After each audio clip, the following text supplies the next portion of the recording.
plusieurs étapes de travail dans la convention. Une première session d'information où là on leur a confié le sujet, quels étaient les enjeux au niveau international et les enjeux au niveau local, qu'est-ce qui était déjà fait et ce sur quoi il fallait mettre l'accent aujourd'hui.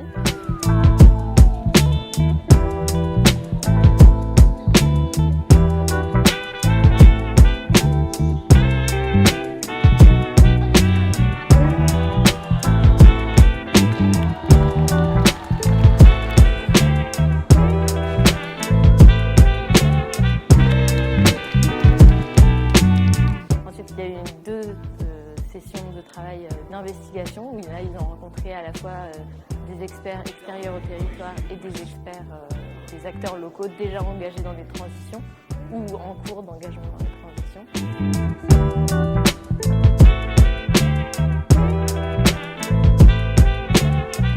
Un débat citoyen, ça permet de...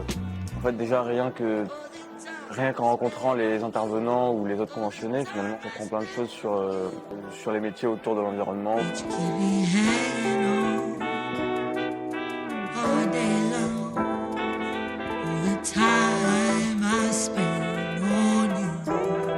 Et puis la dernière session de délibération qui du coup s'est transformée en deux sessions où là on s'est mis tous autour de la table pour valider les différentes propositions.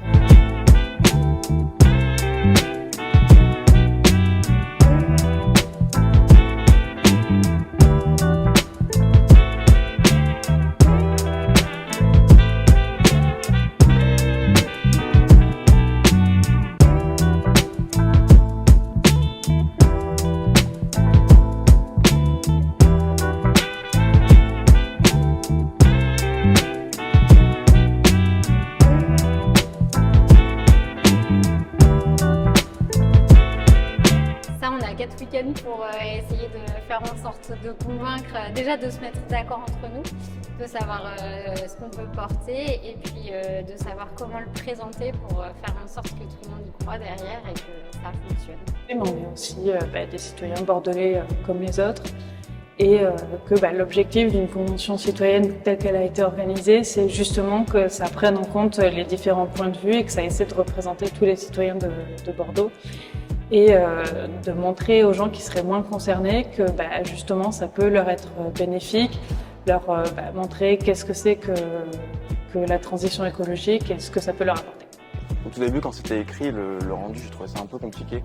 Mais au fur et à mesure, à la dernière séance, quand on a voté à chaque fois pour chaque partie, finalement, si on les prend une par une, je trouve ça bien plus simple. Là, oui, je suis différente. Totalement. Totalement. J'ai envie de faire des choses. J'ai envie. Ça m'a dynamisé, moi. C'est la volonté de beaucoup de conventionnés de continuer, alors peut-être pas de tous, mais une des premières questions qu'ils avaient posées au début, c'est qu'est-ce qu'on fait ensuite ? Comment est-ce qu'on devient un collectif, un contre-pouvoir, une association, qu'est-ce qu'on fait ? Et je pense qu'il faut suivre ça de près parce que je pense que ça va donner quelque chose d'intéressant.